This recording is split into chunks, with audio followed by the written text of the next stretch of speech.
for you on TV. They say they're better than you, and you agree. He says, hold my... CD is called Pieces of You. We're not going to waste a lot of time talking because we want to hear more music. Welcome, Jewel. Hi. Thanks for getting up so early this morning. Oh, my pleasure. After the Tower last night, you headed to D.C. this evening. What was the Tower Theater like? We were chatting about that during commercial. It's one of my favorite venues. It was beautiful. It was a great crowd. When you tour as much as you do, you see arenas all over. Are you like most artists, though, you prefer the more intimate setting rather than the big mega arenas? Or does it matter to you when you're up on stage? I do prefer seated theaters where an audience kind of has to listen, and, you know, I like it. We talk a lot in this business. Grover Washington Jr. was on recently about the phrase overnight success. There's no such thing. The CD's been out for a couple of years, but what's that feeling like when it's not that you're an overnight success, but you feel you're over the hump? You're getting airplay, you're selling out, it's selling in the stores. What's that feeling like for an artist when you become commercially successful? That part's beautiful. I think the most wonderful thing is to be able to make a living doing something that you love every day. Most people's passions are their hobbies, and it's not the case with me.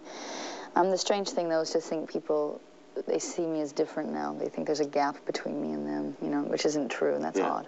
Yeah, exactly. And the spiritual side of your writing is something that exudes itself so quickly, and it's so melodic. The lyrics, though, are so spiritual, and that's very important to you that people appreciate that fact, isn't it?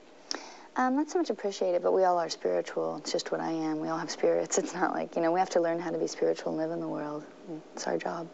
When you were just starting to play music and you're just picking it up and you're looking at different influences, did you ever, I mean, everybody dreams, but did you imagine the reality of being on The Tonight Show, going double platinum, having everybody talk to you? Did that ever factor in as a reality? Being on Good Day Philadelphia. Well, thank you.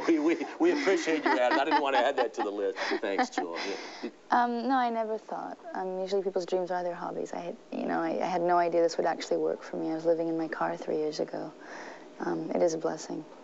The persistence that any artist has to have, whatever art it is they practice, is something that's often talked about. We have a lot of high school students, I know, who watch this show because I talked to them. What advice do you have to somebody who knows that it's going to be a long struggle, but how did you keep going when you're living in your car? Actually, by the time I got in my car, it was the best time because I was realizing I have to live my passion. Figuring out what your passion is the hard part. We're not really ever asked what makes you happy. You're asked how are you going to make a living. So we spend most of our time as children thinking about professions instead of dreams. And we should daydream because that's how we create our tomorrows and things like that. So I just encourage people to figure their heart out, figure out what they love doing, what are their passions. Yeah, find out what you love and then make it into a commercial success. Jewel, thank you so much. And we're going to have much more musically when we come right back with the final segment of Good Day, a very special day as Jewel continues here on Magical Monday in Philadelphia. Stay with us.